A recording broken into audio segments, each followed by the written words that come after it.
औज़ु बिल्लाहि मिनश शैतानिर रजीम बिस्मिल्लाहिर रहमानिर रहीम। क्लास जनाब second year है, मैथमेटिक्स की क्लास है और आज मेरे बेटा हम स्टार्ट करेंगे, शुरू करेंगे चैप्टर नंबर 3 जो हमने पीछे से स्किप किया हुआ था। याद है आपको, हमने 2 पढ़ाया था, 2 के बाद हमने 3 पढ़ाया था, 2 पढ़ाया था, 2 के बाद हमने जनाब ये वो चैप्टर नंबर 3 हमने पढ़ाया था। और अब हम इंशाअल्लाह आज हम जो है वो, एक मिनट ज़रा होल्ड कीजिएगा।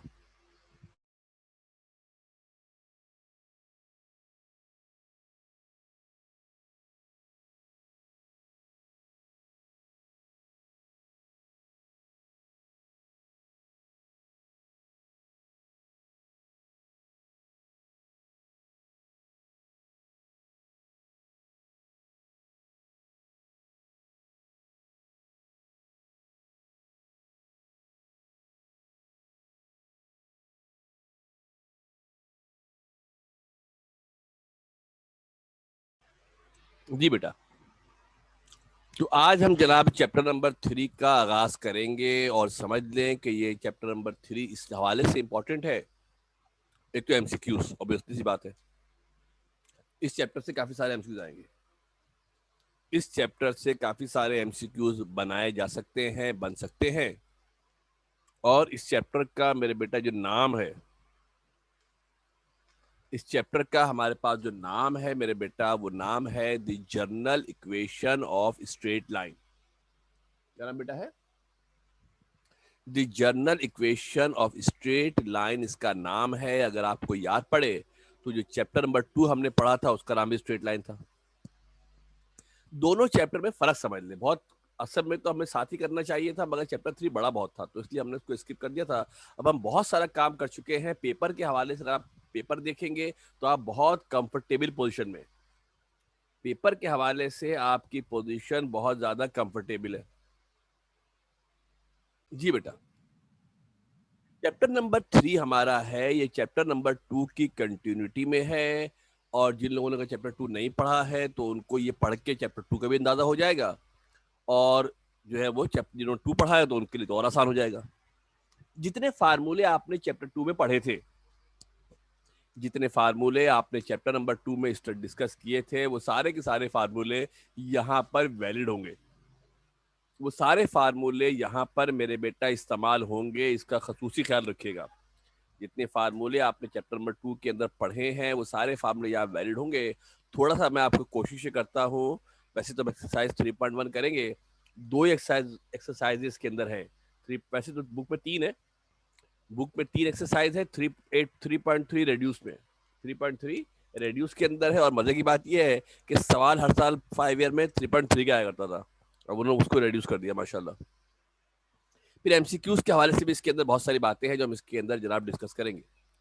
इससे पहले कि हम एक्सरसाइज का बाकायदा आगाज करें, इससे पहले कि हम एक्सरसाइज का बाकायदा आगाज करें, कुछ चीजें, चूंकि ये चैप्टर 2 की कंटिन्यूटी में, फर्क समझ ले कि चैप्टर 2 और चैप्टर 3 में फर्क क्या है। फार्मूले सारे वही हैं, एक दो फार्मूले नए होंगे। चैप्टर नंबर 2 में हमें पॉइंट्स गिवन होते थे, चैप्टर नंबर 2 में हमें पॉइंट्स गिवन होते थे और उसकी मदद से हम सवाल सॉल्व करते थे, इक्वेशन बनाते थे। यहां पर हमें इक्वेशन गिवन होगी। हर स्ट्रेट लाइन की एक लीनियर इक्वेशन होती है। Every straight line has a linear equation. Her straight line की एक लीनियर इक्वेशन होती है।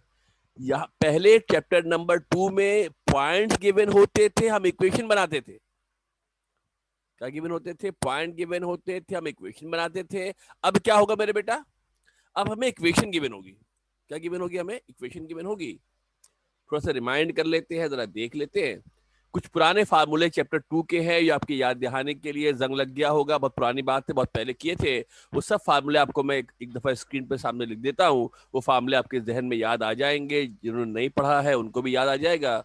और अगर हो सके मेरे बेटा तो जो पुरानी हमारी पिछली वीडियोस थी चैप्टर 2 के हवाले से, उनको देख लीजिएगा। मैं आपको इंपॉर्टेंट सवाल मेंशन कर दूंगा, उसको भी देख लीजिएगा, तो उसमें आपको काफी ज्यादा आसानी हो जाएगी।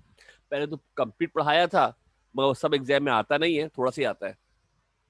The first formula the distance formula, कि अगर हमारे पास 2 पॉइंट मौजूद है और उनके दरमियान हमने अगर डिस्टेंस निकालना है, अगर हमारे पास दो पॉइंट मौजूद है, एक पॉइंट हमारे पास लेट्स से एक पॉइंट ये रहा, एक पॉइंट x1 y1 है, एक पॉइंट x2 y2 है, इसके दरमियान अगर हमें डिस्टेंस मालूम करना है तो इसका फार्मूला जी मेरे बेटा x2 माइनस x1 का whole square plus y2 minus y1 का होल स्क्वायर। ये फार्मूला आपको पक्का याद होना चाहिए, ये अब भी कभी भी कहीं भी लग सकता है, तो उसको जहन में आपको होना चाहिए। फिर आपने पढ़ा था पॉइंट ऑफ इंटरनल डिवीजन। अगर हमारे पास दो पॉइंट मौजूद हो, अगर हमारे पास मेरे बेटा दो पॉइंट अगर हमारे पास मौजूद हैं, एक पॉइंट का नाम है x1 कॉमा y1 और एक पॉइंट का नाम क्या है x2 कॉमा y2 है, और दरमियान में हमारे पास एक तीसरा पॉइंट मौजूद है, इस पॉइंट का नाम होता है पॉइंट ऑफ इंटरनल डिवीजन। इसका नाम है x कॉमा y। क्या नाम बेटा इसका? x कॉमा y है। इस पॉइंट के और ये पॉइंट इसको डिवाइड कर रहा है रेशो में। कुछ रेशो इस तरफ है, कुछ फासला इस तरफ है। रेशो का मतलब होता है कितना पार्ट किस तरफ है, इस चीज को रेशो कहते हैं। सवाल में गिवन होता है ये कौन से पार्ट कितना हिस्सा इस तरफ है, ये जो हिस्सा होता है इसको रेशो कहते हैं। इधर जो यहाँ तक पॉइंट तक का फासला है ये m1 है, यहाँ तक का जो फासला है ये आपका m2 है। तो पॉइंट ऑफ इंटरनल डिवीजन का फार्मूला होता है m1x2 plus m2x1 upon m1 plus m2 comma m1y2 plus m2y1 upon m1 plus y2। जिनके पास जिन्होंने चैप्टर 2 नहीं पढ़ा है, ये फार्मूले अगर नहीं है मेरे बेटा, तो एटलीस्ट फार्मूले लिख ले, इसकी सवाल की तफसील में ना जाए। सवाल की तफसील होगी तो मैं बता दूंगा आपको।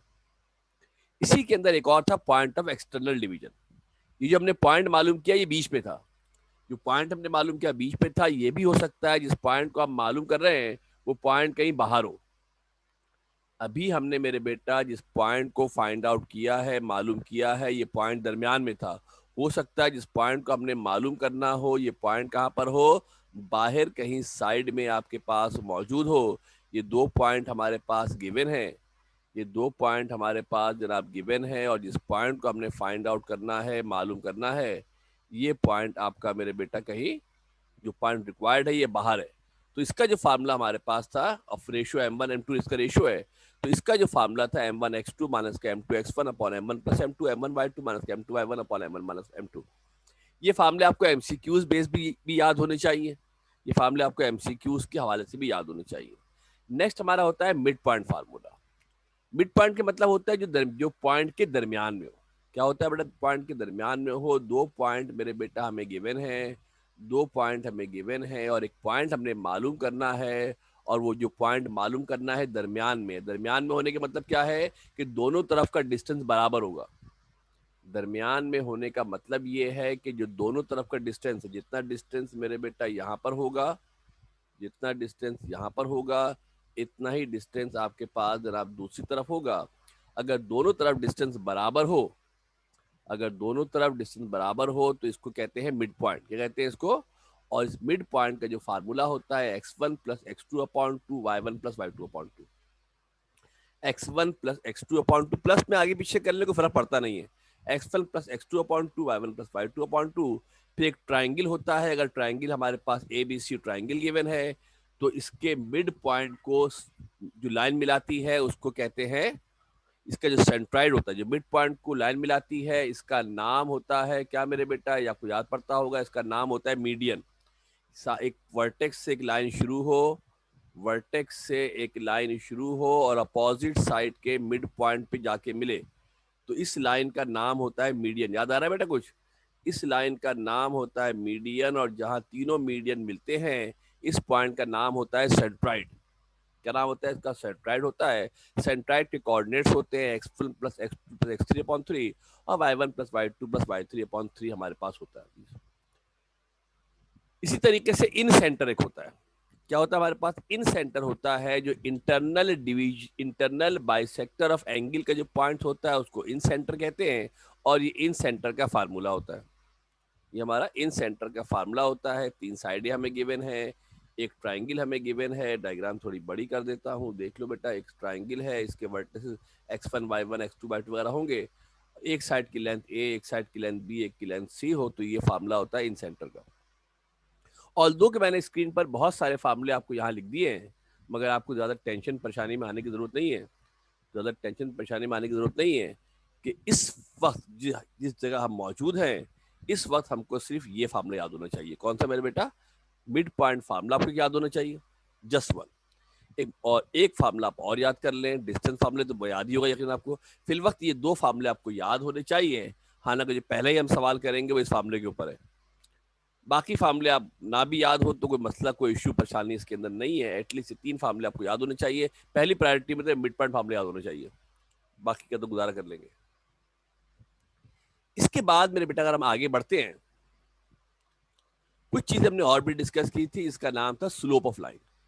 सब रिमाइंड करा रहा हूं, ये सब चीजें याद आएंगी। ये सब चीजें इस चैप्टर में बार बार घूम फिर के दोबारा आएंगी, इसलिए कि टॉपिक तो स्ट्रेट लाइन ही पढ़ रहे हैं। स्लोप ऑफ लाइन क्या होता है? जब कोई लाइन एक्स एक्सेस को कट करती है तो कोई एंगल बनाती है। Whenever a line in passes through x axis, जब वो एक्स एक्सेस से पास करेगी तो कोई एंगल बनाएगी। इस एंगल के टेंजेंट की वैल्यू को कहते हैं slope. The value of tangent theta of a line that makes with x axis is called slope। और स्लोप का एक और नाम भी होता है, स्लोप का एक और नाम भी होता है। क्या नाम होता है इसका? नाम होता है ग्रेडियंट। क्या नाम होता है इसका? स्लोप को ग्रेडियंट भी कहते हैं। शायद मैंने पहले कभी मेंशन ना किया हो, अब आप देख लीजिएगा, स्लोप का एक और नाम ग्रेडियंट भी होता है। दो चार और चीज आपको याद होनी चाहिए। एक्स एक्सिस का स्लोप 0 होता है, इसलिए एक्स एक्सिस का एंगल 0 होगा। एंगल 0 होगा तो टेंजेंट 0 0 हो जाएगा। वाई एक्सिस का स्लोप साइन 90 होता है, साइन 90 की वैल्यू इन्फिनिटी होती है। अगर बाइसेक्टर निकालें फर्स्ट और थर्ड क्वाड्रेंट का, तो इसका जो हमारे पास स्लोप होता है वो एंगल 45 हो जाएगा। इसका स्लोप 1 होता है। ये एमसीक्यूज के लिए बहुत इंपॉर्टेंट है, ये दोनों एमसीक्यूज के लिए बहुत इंपॉर्टेंट है। कौन से दो इंपॉर्टेंट है मेरे बेटा? दो एमसीक्यूज के लिए बहुत इंपॉर्टेंट है ये सारे के साथ। Slope of x axis dash होता है, ये सब एमसीक्यूज के लिए। और वाई एक्सिस का स्लोप डैश होता है। Bisector of first and third quadrant का स्लोप डैश होता है, या bisector of second and third quadrant का स्लोप डैश होता है। एंगल हमेशा एंटी क्लॉकवाइज मेजर होता है, ये भी ख्याल रखिएगा। Slope of line passing through 2 point, अगर कोई लाइन 2 पॉइंट से पास करती है तो उसके स्लोप को मालूम करने का formula y2 minus y1 upon x2 minus x1 होता है। प्रॉपर्टी ऑफ स्लोप देख लेते हैं कि अगर दो लाइनें पैरेलल होती हैं तो उनका स्लोप बराबर होता है। अगर दो लाइनें पैरेलल होंगी तो उनका स्लोप बराबर होगा। ये पक्का याद होना चाहिए। मैं फिर आपसे कह रहा हूं कि जितनी भी स्क्रीन पे बातें नजर आ रही हैं, ये सब चैप्टर 3 में घूम फिर के 3.1 में ये सब बातें बार बार बार बार घूम फिर के दोबारा आएंगी।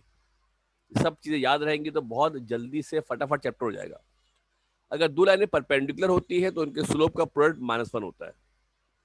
अगर दो लाइनें परपेंडिकुलर होंगी तो उनके स्लोप का जो प्रोडक्ट होता है किसके बराबर होता है? -1 के जनाब बराबर होता है। और दो लाइनों के दरमियान अगर एंगल मालूम करना हो तो टेंजेंट थीटा बराबर होता है m2 minus m1 upon 1 plus m1 m2। Lastly and finally intercepts of line क्या होते हैं? जब कोई लाइन एक्सेस को कट करती है, जब कोई लाइन एक्सेस को कट करती है तो जहां पर एक्स एक्सिस को कट करती है इस पॉइंट का नाम होता है एक्स इंटरसेप्ट। इसके कोऑर्डिनेट होते हैं a,0। जहां पर लाइन वाई एक्सिस को कट करती है इसका नाम होता है y intercept. The distance from the origin where a line in line line line intersect x axis is called x intercept। For x intercept हम पुट कर देते हैं y की वैल्यू 0, और अगर y इंटरसेप्ट निकालना हो तो x की वैल्यू 0 पुट करते हैं। ये भी आपको एग्जाम के अंदर एमसीक्यूज के अंदर आएगा। इक्वेशन दे देंगे, बोलेंगे इसका x इंटरसेप्ट y इंटरसेप्ट क्या है, तो ये भी आपको पता होना चाहिए। इंशाल्लाह आगे चल के भी सवाल बीच में आएंगे, सवाल इसके भी आएंगे दरमियान में, तो वो हम इसको जो है वो समझा भी देंगे, बता भी देंगे, करा भी देंगे। अभी तक ये सारे चैप्टर, सारे फार्मूले कौन से चल रहे हैं? ये सारे फार्मूले अब तक चैप्टर 2 के चल रहे हैं। 2.1 2.2 कहाँ तक पहुंचे? हम 2.4 तक पहुंचे। अब 2.5 के फार्मूले, ये तमाम फार्मूले फिर कह रहा हूं मेरे बेटा कि चैप्टर 3 में इस्तेमाल होंगे। सब आपको याद होने चाहिए फार्मूले। Every straight line has a linear equation. Her straight line की एक लीनियर इक्वेशन हमारे पास होती है, और इस इक्वेशन को कई फॉर्म में रिप्रेजेंट कर सकते हैं। किसी भी लाइन की इक्वेशन को कई फॉर्म में रिप्रेजेंट किया जा सकता है, जाहिर किया जा सकता है। एक होता है two intercept form, x upon a plus y upon b is equal to 1। This equation is called equation of line in intercept in two intercept form। a x intercept है, b y intercept है। Intercept जहां पर वो axis को cut करता है, intercept वो point होता है जहां पर वो एक्सिस को कट करता है. x upon a plus y upon b is equal to 1 is the equation of a line in intercept form. फिर एक होता है स्लोप इंटरसेप्ट फॉर्म, जितना भी आपने किया, ये चैप्टर 8 में भी किया हमने. y is equal to mx plus b को हम कहते हैं स्लोप इंटरसेप्ट फॉर्म. c लिखा होता है, बाद जगह b लिखा होता है. b से मुराद यहाँ पर y इंटरसेप्ट है, इसका नाम होता है स्लोप इंटरसेप्ट फॉर्म. m से मुराद स्लोप है, b y इंटरसेप्ट है. फिर एक होता है पॉइंट स्लोप फॉर्म. अगर हमें एक पॉइंट पता है, एक स्लोप पता है, अगर हमें लाइन पर एक पॉइंट पता है, स्लोप पता है, तो फार्मूला होता है इक्वेशन का y minus y one is equal to m x minus x one होता है. m अगेन स्लोप है, x1 y1 एक लाइन पर पॉइंट है. फिर होता है टू पॉइंट फॉर्म. अगर हमें दो पॉइंट पता हो, x1 comma y1 x2 comma y2, अगर हमें किसी लाइन पर दो पॉइंट पता हो तो उसकी इक्वेशन मालूम कर सकते हैं किस फार्मूले से. y minus y one upon y two minus y one is equal to x minus x one upon x two minus x one. x1 comma y1 x2 comma y1 ये लाइन पर point है. फिर एक होता है perpendicular form. ये जरा तवज्जो देके गौर से देखिएगा, जरा नई चीज शायद पहले हमने किया हो ना किया हो. अगर एक लाइन हमें जनाब गिवन है, ये एक्सिस है, एक लाइन ऐसे पास कर रही है कि दोनों एक्सिस से पास कर रही है, कट कर रही है, और हम ओरिजिन से एक लाइन ड्रॉ करते हैं. कहां से मेरे बेटा? ओरिजिन से एक लाइन हमारे पास है, और हमने क्या किया मेरे बेटा कि हमने एक और लाइन ड्रॉ की ओरिजिन से, और वो लाइन ओरिजिन से ऐसे ड्रॉ की है मेरे बेटा कि वो परपेंडिकुलर है. लाइन हमने कहां से ड्रॉ की है? ओरिजिन से हमने लाइन ड्रॉ की है, और वो ऐसे ड्रॉ हो रही है कि वो गिवन लाइन के परपेंडिकुलर है. इस लाइन को कहा जा, और जो एंगल बन रहा है इसका नाम होता है अल्फा. किसका एंगल? परपेंडिकुलर का angle.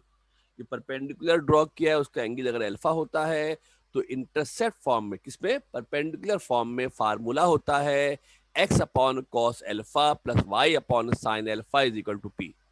x upon cos alpha plus y upon sine alpha is equal to p होता है.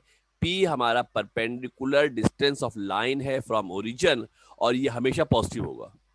p should be always positive, p हमेशा पॉजिटिव होगा. x हमारे पास एंगल है x एक्सिस से एंटी क्लॉकवाइज.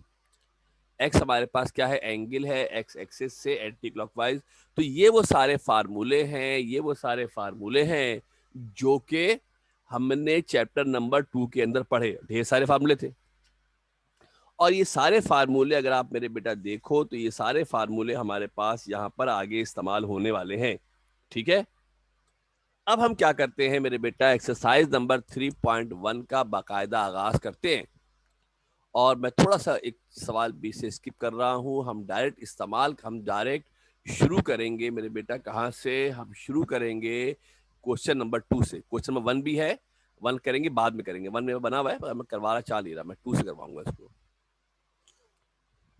1 नहीं है, 2 से इसको मेरे बेटा हम करवाएंगे. जरा तवज्जो देके गौर से देख लीजिएगा.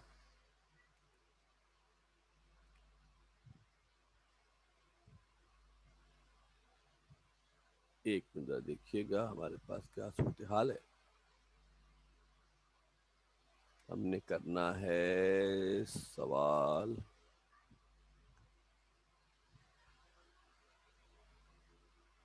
ये वाला. Reduce the equation. एक इक्वेशन हमें गिवन है 3x प्लस 4y माइनस का 12 इजिकल टू 0. इक्वेशन गिवन है. इस इक्वेशन को कन्वर्ट करना है, तब्दील करना है. किसके अंदर? स्लोप इंटरसेप्ट फॉर्म में, टू इंटरसेप्ट फॉर्म में, और परपेंडिकुलर फॉर्म में. सवाल को ध्यान से समझ ले, एग्जाम में आता है सवाल ना ये वाला. Reduce the equation. एक इक्वेशन हमें गिवन है. क्या इक्वेशन है? 3x प्लस 4y माइनस का 12 इजिकल टू 0. इसको स्लोप इंटरसेप्ट फॉर्म में, टू इंटरसेप्ट फॉर्म में, और परपेंडिकुलर फॉर्म में हमने इसको कन्वर्ट करना है. सॉल्यूशन देखते हैं. पहले बात करते हैं स्लोप इंटरसेप्ट फॉर्म की. क्या होता है वो स्लोप इंटरसेप्ट फॉर्म? याद है? स्लोप इंटरसेप्ट फॉर्म का फार्मूला होता है y is equal to m x plus b. क्या होता है फार्मूला मेरे बेटा? y is equal to m x plus b. यानी हमने करना ये है कि जो इक्वेशन गिवन है 3x प्लस 4y माइनस का 12, इसको ऐसे करना है कि y एक तरफ हो जाए, बाकी चीजें एक तरफ हो जाए. जो गिवन इक्वेशन है उसको हम क्या कर सकते हैं मेरे बेटा? पहले क्या करेंगे मेरे बेटा कि जो 4y को एक तरफ करेंगे, और जो 3x था प्लस का वो दूसरी तरफ जाकर माइनस का हो जाएगा, और जो माइनस का 12 था जाकर प्लस का हो जाएगा. बिल्कुल एग्जैक्टली हमने काम किया है, जब 8.4 के अंदर आपको याद हो। और फिर y को अलग करेंगे, 4 जो यहाँ मल्टीप्लाई हो रहा है वहां जाकर डिवाइड हो जाएगा। 4 जो यहाँ मल्टीप्लाई हो रहा है क्या होगा मेरे बेटा, वहां जाकर डिवाइड हो जाएगा। क्या हो गया, माइनस का 3/4 x+3।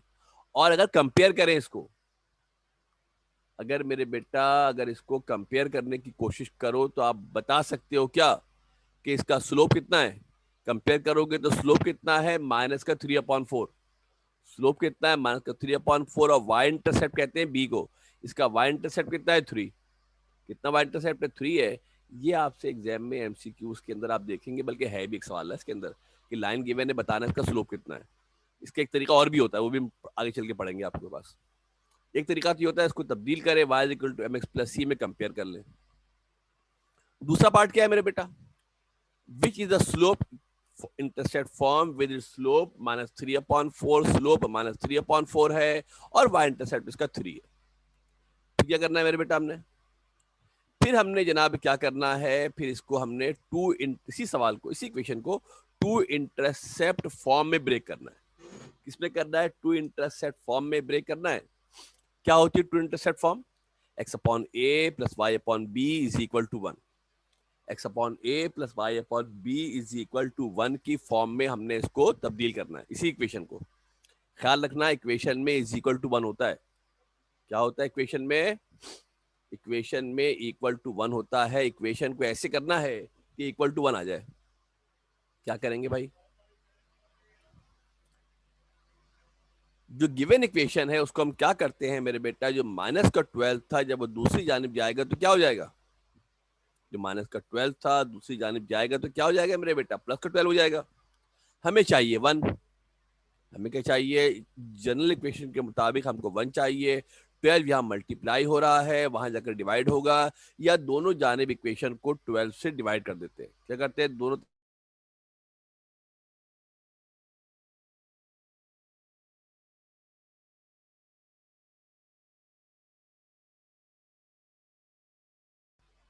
ठीक है भाई। जब डिवाइड करेंगे तो क्या हो जाएगा, 3/4, 3/12, 4/12, 12/12, 12/12 कैंसिल हो गया, 1 आ जाएगा। 3/4 कैंसिल करेंगे तो क्या हो जाएगा मेरे बेटा, 1/4 हो जाएगा, ये 1/3 हो जाएगा। अगर कंपेयर करो मेरे बेटा इससे, तो अपॉन क्या है मेरे बेटा, इसके नीचे ए है, तो यहाँ पर ए कितना है, इसको x/4 और y/3 भी लिख सकते हैं। इस इक्वेशन को x/4 प्लस y/3 भी लिखा जा सकता है, कर सकते हैं ना भाई। तो इसका मेरे बेटा जो x इंटरसेप्ट है कितना हो गया, x के नीचे वाला होता है x इंटरसेप्ट, x इंटरसेप्ट 4 हो गया, y इंटरसेप्ट 3 हो गया। x इंटरसेप्ट 4 हो गया है, y इंटरसेप्ट हमारा 3 हो गया है। And the last one, clear है बेटा बात ये। अब हमने क्या करना है मेरे बेटा, इसको कन्वर्ट करना है किसमें, परपेंडिकुलर फॉर्म में। ये जरा थोड़ा घपला है। परपेंडिकुलर फॉर्म क्या होती है, x cos alpha plus y sin alpha is equal to p, where p is positive. जो परपेंडिकुलर फॉर्म हमारे पास होती है, जो परपेंडिकुलर फॉर्म हमारे पास होती है वो क्या होती है, x cos alpha plus y sin alpha is equal to p होती है। x cos alpha plus y sin alpha is equal to p होती है। इसको परपेंडिकुलर फॉर्म कहते हैं। क्या कहते हैं इसको मेरे बेटा, इसको परपेंडिकुलर फॉर्म कहा जाता है। क्या करेंगे मेरे बेटा कि समझ लो कि इक्वल टू p है, जो हमारी गिवन इक्वेशन है, हमने क्या किया, उसको, उस इक्वेशन को हमने 12 एक तरफ कर दिया। अब क्या करेंगे, जब इसको कंपेयर करेंगे, ये जरा थोड़ी टेक्निकल कंपेरिजन है, ये जरा टेक्निकल कंपेरिजन है। इसको कहते हैं कि ये रेशो की फॉर्म में है, ये जरा रेशो की फॉर्म में है, तवज्जो देके ध्यान से देखिएगा। इसको जब कंपेयर किया जाता है मेरे, क्योंकि अल्फा भी आना ना, हमें पता नहीं अल्फा कितना है। कंपेयर जब इसको करेंगे मेरे बेटा, तो इसकी कंपेयर करेंगे इसको x cos alpha plus y sin alpha is equal to 1, तो हमें मिलेगा क्या, cos अल्फा अपॉन 3। यहाँ x के पीछे cos अल्फा है, यहाँ x के पीछे 3 है, यहाँ sin अल्फा के पीछे y है, यहाँ y के पीछे 4 है। cos alpha upon 3 is equal to sin alpha upon 4, sin alpha upon 4 is equal to p upon 12, is equal to p upon 12 is equal to k, k constant है, k constant है, जरा थोड़ा सा ध्यान से देख लेना। ये इस तरह की कंपेरिजन आपको हालांकि जरा मुश्किल से उतरेगी, मगर पहले उतारनी पड़ेगी। कंपेयर ऐसे किया है मेरे बेटा, समझ लो कि 3 upon cos alpha, 4 upon sine alpha, उल्टा कर लो, या p अपॉन 12, ये एक नए कांस्टेंट k के बराबर है। k की वैल्यू क्या हमें नहीं पता, k की वैल्यू क्या है हमें नहीं मालूम है, हमें नहीं पता है। इस k की वैल्यू को बेसिकली हमने मालूम करना है। इस k की वैल्यू को हमने बेसिकली मालूम करना है, तो कॉस एल्फा अपॉन 3k के बराबर है। यहां से देखो ना, कंपेयर करो, सब के हैं, ये भी वाला भी के होगा, ये वाला भी के होगा, ये पूरा रेशो के होगा, हमें तो नहीं पता ना कितना एंगल है। कॉस एल्फा अपॉन 3k के बराबर है, तो यहां से कॉस एल्फा की वैल्यू हो जाएगी 3k, कॉस एल्फा की वैल्यू 3k हो जाएगी। साइन एल्फा अपॉन 4 भी के बराबर है, तो कंपेयर किया हमने, सब के बराबर, ये भी के बराबर है, ये भी के बराबर, तीनों के बराबर है, तीनों वैल्यू के मेरे बेटा बराबर है। हर एक को इनफरादी तौर पे हम क्या करेंगे, के से कंपेयर करेंगे, के बराबर रखेंगे। Sine alpha upon 4 is equal to k, और हमारे पास साइन एल्फा इजिकल टू क्या हो जाएगा, 4k हो जाएगा। इन इक्वेशनों को नाम दे देते हैं, इसको चलो 1 नाम, इसका एक और कंपेयर होगा अभी तो। इसी तरीके से p अपॉन 12, कौन मेरे बेटा, जो p अपॉन 12 है, ये भी के बराबर होगा। हर रेशियो के बराबर होगा। थोड़ा टेक्निकल है, ये थोड़ा सा अजीब सी कंपेरिजन है, मगर बहर आप प्रैक्टिस करेंगे तो आपको आइडिया हो जाएगा। p अपॉन 12 इजिकल टू के हो जाएगा, यहां से p की वैल्यू निकालेंगे तो p बराबर हो जाएगा 12k के। p जनाब 12k के बराबर होगा। इनको नाम दे देते हैं बिल तरतीब, इक्वेशन 1, इक्वेशन 2, इक्वेशन 3 का इनको नाम दे देते हैं। इसको 1 का नाम दे देते हैं, इसको 2 का नाम दे देते हैं, इसको मेरे बेटा 3 का नाम दे देते हैं। इनको बिलतरतीब बारी बारी नाम दे देते हैं। इसको मेरे बेटा मैंने 1 कह दिया, दूसरे वाले को मैंने, इसको हमने 2 कह दिया, और जो तीसरा वाला हमारा था इसको हमने नाम दे दिया क्या मेरे बेटा, इसको हमने नाम दे दिया 3 का।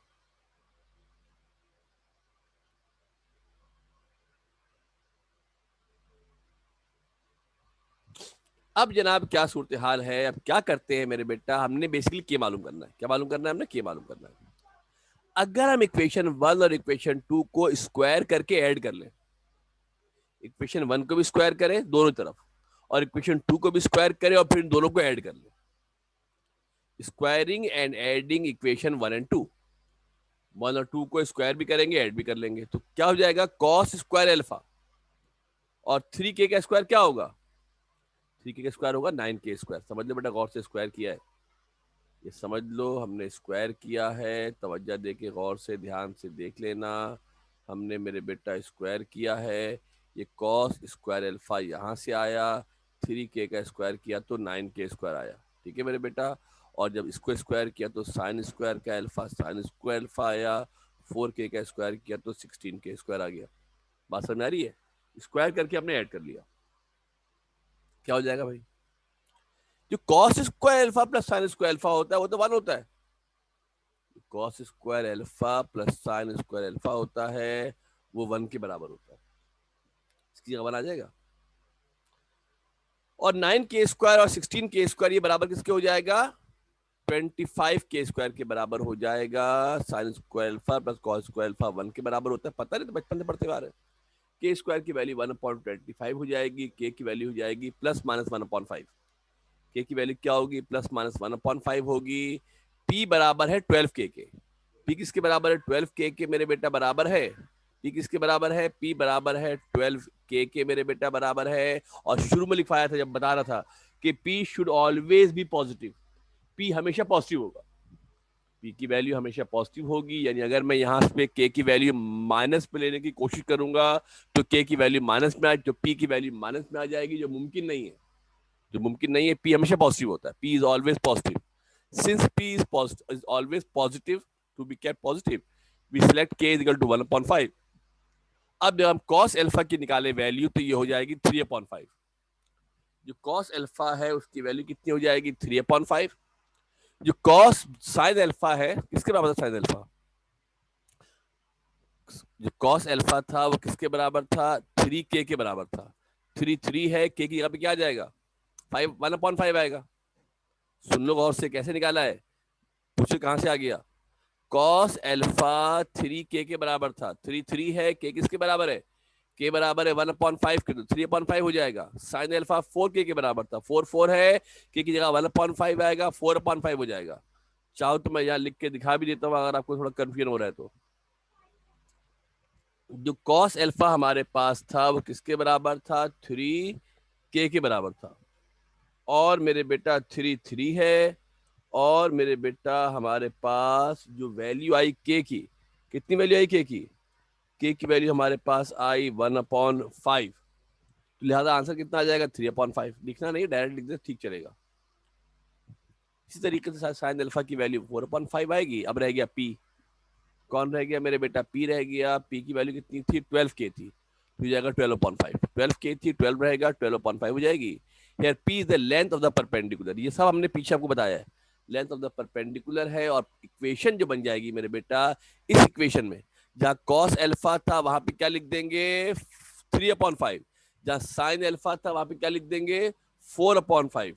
और जहां पी था वहां पे क्या लिख देंगे हम, 3/5 plus 4/5 is equal to 12/5. This is called perpendicular form. इस इक्वेशन का नाम होता है परपेंडिकुलर फॉर्म, इसको कहा जाता है। ये एग्जाम में एक दफा सवाल आया हुआ भी है और ये सवाल आ भी सकता है।